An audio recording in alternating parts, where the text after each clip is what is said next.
My daughter's favorite toy began speaking in full sentences after we took out the batteries. Last night, it whispered, "I'm not her toy.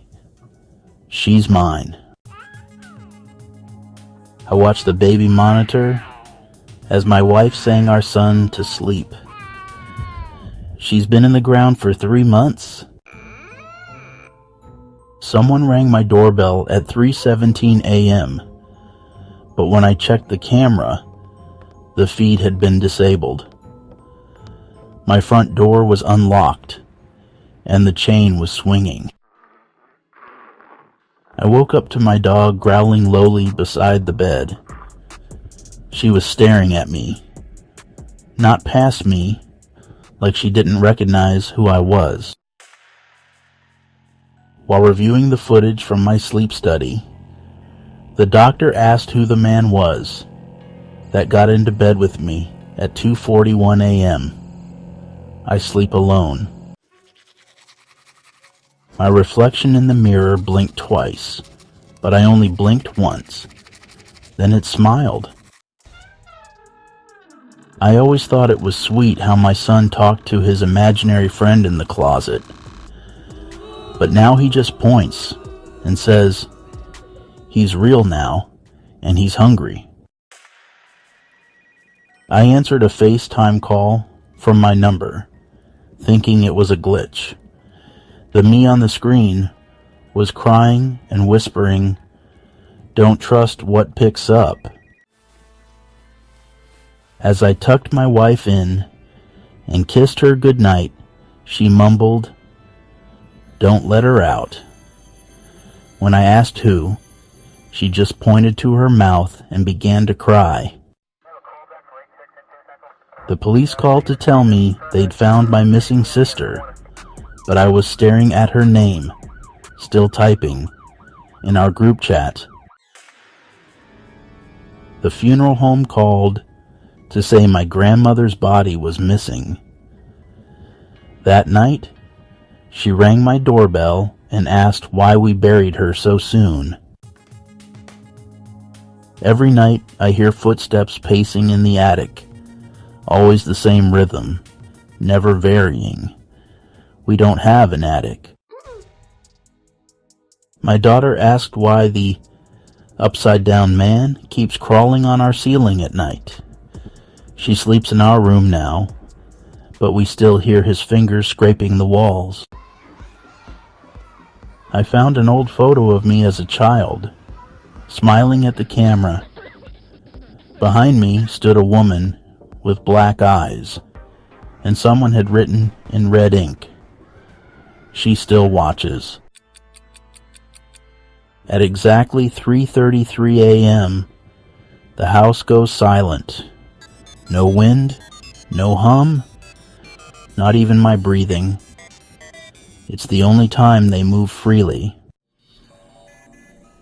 I deleted the cursed voicemail 3 days ago, but it keeps re-downloading itself at midnight. The voice grows more desperate each night, begging me to listen to the end.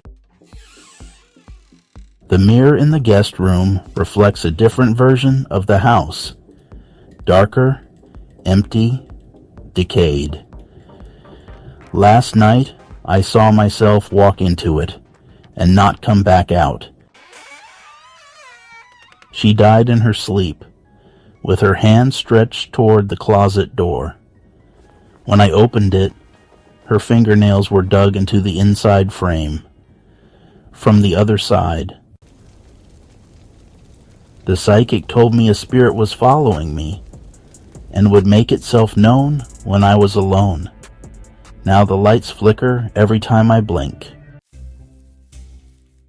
I moved into a new house and found "Don't trust her" scratched behind every mirror.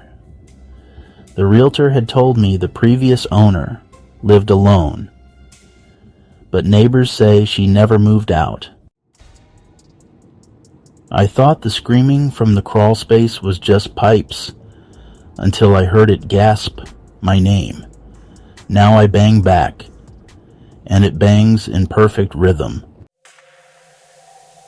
I watch my dead mother climb out of the graveyard soil and limp toward my bedroom window.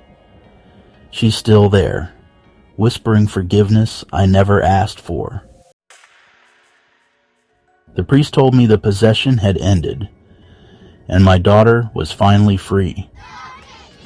But she still won't stop speaking in tongues, and now my wife has started too. The Ouija board spelled out "run" before catching fire on its own. That was 2 weeks ago, and it hasn't stopped burning. I dug up the box the voices told me about. Inside was a mirror, a set of teeth, and a note that said, "Feed it or be it." They hung the witch 3 centuries ago, but her body never stopped twitching. The rope still hangs behind my farmhouse, and it's swaying in windless air.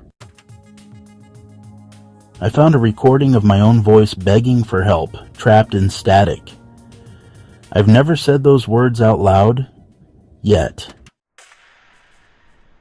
I asked the entity what it wanted from me. It smiled through the corpse it wore and said, "A home." The grave I buried her in was shallow, but she hasn't tried to claw out. She waits, smiling, just under the dirt. I hear her breathe. My baby was born without eyes, but every night he stares at the ceiling and giggles.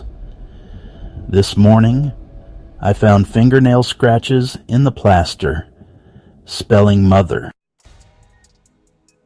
"Everybody likes to crack open a cold one now and then," said the mortician.